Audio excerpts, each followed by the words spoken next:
Russia के खिलाफ युद्ध में यूक्रेन को लंबी दूरी की मिसाइल्स का इस्तेमाल करने की इजाजत दे दी है।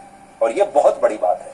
अमेरिका ने यह फैसला ऐसे समय में किया है जब आज रशिया और यूक्रेन के युद्ध को 1000 दिन पूरे हो गए। लंबी दूरी की इन मिसाइल्स को आर्मी टैक्टिकल मिसाइल सिस्टम कहते हैं।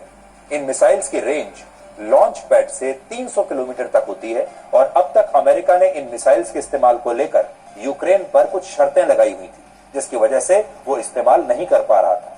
इनमें सबसे बड़ी शर्त तो ये थी कि यूक्रेन इनका इस्तेमाल रशिया के अंदर नहीं कर सकता था, जबकि अब राष्ट्रपति जो बाइडेन ने यूक्रेन को रशिया के अंदर इन मिसाइल्स का इस्तेमाल करने की सहमति दे दी है। और इस फैसले के बाद रशिया के 200 से ज्यादा छोटे बड़े शहर यूक्रेन के निशाने पर अब आ गए हैं, जो आपकी स्क्रीन पर आप देख सकते हैं।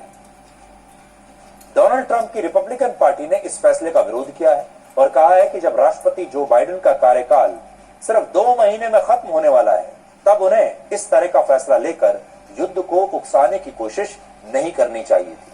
डोनाल्ड ट्रंप ने चुनाव जीतने के बाद कहा था कि वो राष्ट्रपति बनते ही इस युद्ध को समाप्त करा देंगे, लेकिन इस फैसले ने अब एक तीसरे विश्व युद्ध की आशंका को बढ़ा दिया है। और आज ही राष्ट्रपति पुतिन ने परमाणु हथियारों से जुड़ी उस नई नीति को अपनी मंजूरी दे दी है, जिसमें परमाणु हथियारों के इस्तेमाल का आधार अब बदल गया है।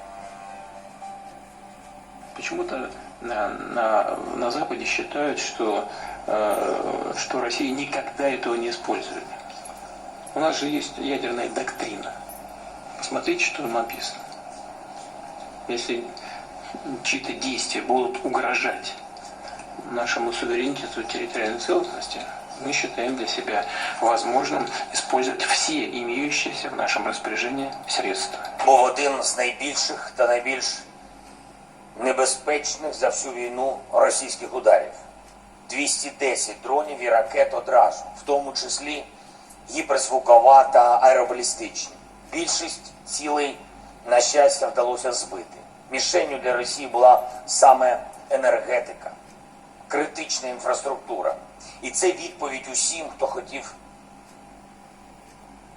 देखिए, असल बात तो यह है कि जो बाइडेन के अभी सिर्फ 2 महीने और बचे हैं राष्ट्रपति के तौर पर, उन्हें इस तरह का बड़ा फैसला लेने से बचना चाहिए था, लेकिन उन्होंने ये फैसला ले लिया बावजूद इसके कि वो चुनाव हार चुके हैं और नया राष्ट्रपति आने ही वाला है। नए राष्ट्रपति को यह फैसला लेना चाहिए था, जो भी उसे ठीक लगे।